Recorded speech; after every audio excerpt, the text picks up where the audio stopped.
Hi there everyone, my name is Howard, if you don't know me already, and this is possibly the beginning of a video series where I describe my ways of reasoning through common, everyday topics, which is also the way that I reason through more complex, uncommon topics or issues.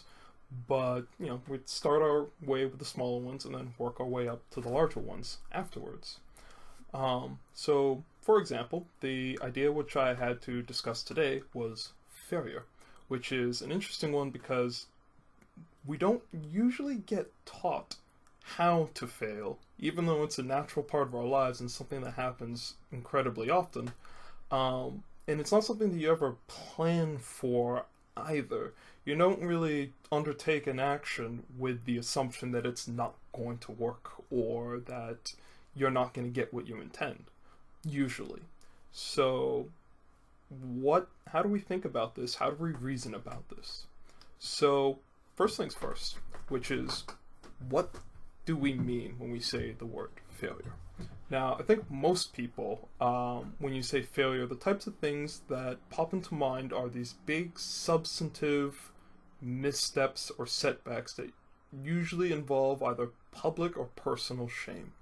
So, for example, when you fail a test, you're embarrassed to tell other people about it. Or if you've just had a failed relationship, you feel ashamed, you feel wrong about yourself, like, what could I have done better? Why did this happen? And of course, it can be difficult to bring up with others.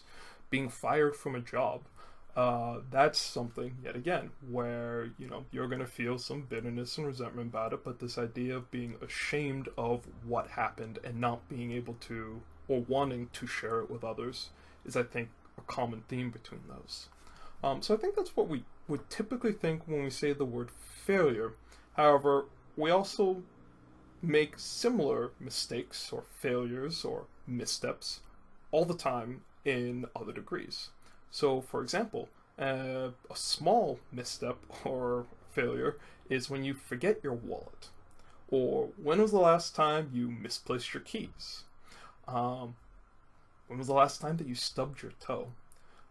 These are all failures in the way that I want to define it, which is what it is that you intended or wanted from your actions or those of another um, doesn't match up with what actually occurs or what passes from your actions. So there's a gap between what you wanted or intended and what actually came about. So that's my definition of failure, and I've made this distinction between small and large failures. So, what's the point of this so far? So, my first question is why do we treat these as different in kind? If they're just mistakes, they should occur roughly about as frequently as one another.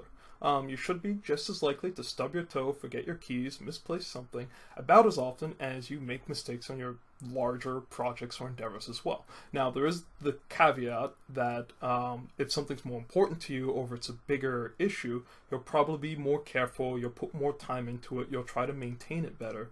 So, it's not going to be exactly like they happen exactly as frequently, but in terms of expecting to make those mistakes, you can expect that it's going to happen. And just having that expectation or awareness can help you deal with the reality of when it does happen, as opposed to just being blindsided when, on your larger endeavors, what you wanted out of the situation simply doesn't come to pass, and you're just left wondering, well, what do I do from here? So that's one way of thinking about it, but then there's another interesting area which I'll call the intermediate mistakes. And unlike when you stub your toe or if you get fired from a job where you know immediately what happened, these intermediate ones I think are difficult to detect, but they're still just as important and still just as common.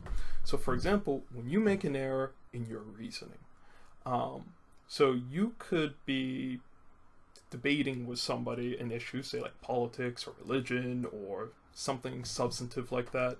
You can be reasoning just for yourself. You can be trying to figure out what somebody else is thinking. You could be trying to figure out what should I do with my future or what should I do in this situation. These are situations where you're trying to reason through things, and just the same way as you stub your toe when you try to act, you're likely to make similar mistakes when you try to reason, or when you are reasoning. Um, but you don't really catch those ones. They're very difficult to declare with as much certainty and to notice that, like, oh yeah, that is definitely not uh, what I intended or what I wanted, but you committed the error nonetheless. And this leads to an area which is very important for me, and I think is particularly interesting, is when we mistake or make failures with our communication with others. So, for example, suppose that you're talking with somebody, and you both think that the conversation is going fine. You make no sounds of discontentment or that you don't understand what the other person said so far. And so, as far as both of you are aware, there's been a perfect transmission of your intentions and what you have in your mind through your language and your words. And yet, it can still be possible that what the other person, remember my definition of failure, what their intentions in conveying through their words and actions doesn't actually match up with what you hear or understand as a result of what they say. Um, and this can be a fault of the person who's speaking, be a fault of the person who's listening, can be a fault of both. But regardless, you have this belief that you've had a perfect transmission of intention and meaning, but nonetheless, it's riddled with these mistaken assumptions or flawed interpretations of what the other person has actually said. So, what does this mean for us? Because I've kind of outlined the different types and scales of failures and kind of the areas that they can occur in, but so what? Like, what's the point? What do we do with this? So one thing which I think is very important for managing our own mental health, but also just having a realistic view of ourselves, is managing our or anticipating our mistakes or missteps before or as they're happening.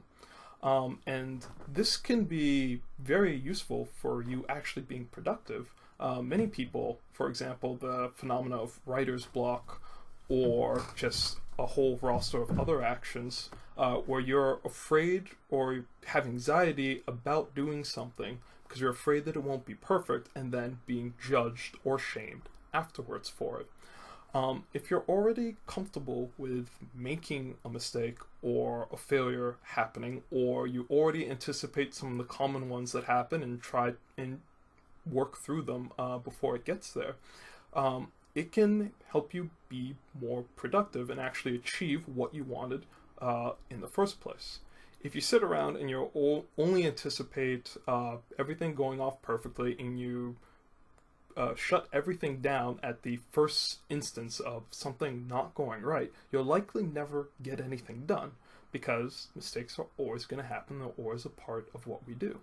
And it can also help you to get out of a situation when you've made an error and you're feeling down about yourself and you've wrecked your self-image a little bit, to forgive yourself and recognize that even if you make an error, that it's not who you are as a person that's, wrong or is incorrect. But, the same way that you stub a toe doesn't reflect on you.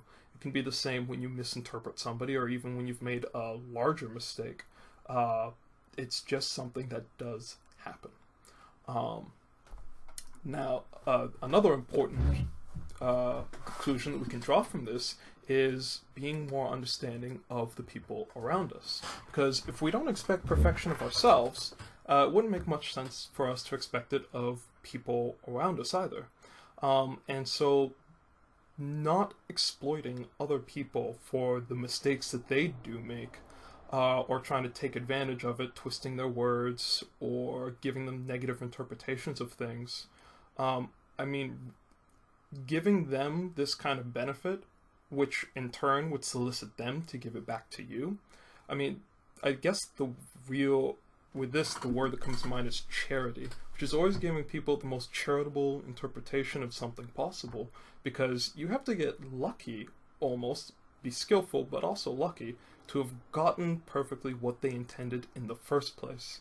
And so if you don't have a perfect understanding of what the other person's intended, being charitable of the whatever it is that you did manage to get can help you actually get to what they actually meant when they first spoke. And recognizing that whether you're aware of it or not, this backdrop of these types of mistakes and shortcomings that we make, that's the atmosphere that we act in and that other people act in, and that when we're with each other, that is going to occur. And this brings about the need for humility or humbleness before each other and before ourselves, because we recognize, as opposed to vilifying people for it, that it isn't a person who is a failure, but they've made their misstep, the same as stubbing a toe, even if it's a larger thing that they've done. But recognizing that they do that the same as we do, and being humble about what we expect out of them and out of ourselves. So those are some of the conclusions, I think, about how we actually act that we can derive from these ways of thinking about failure.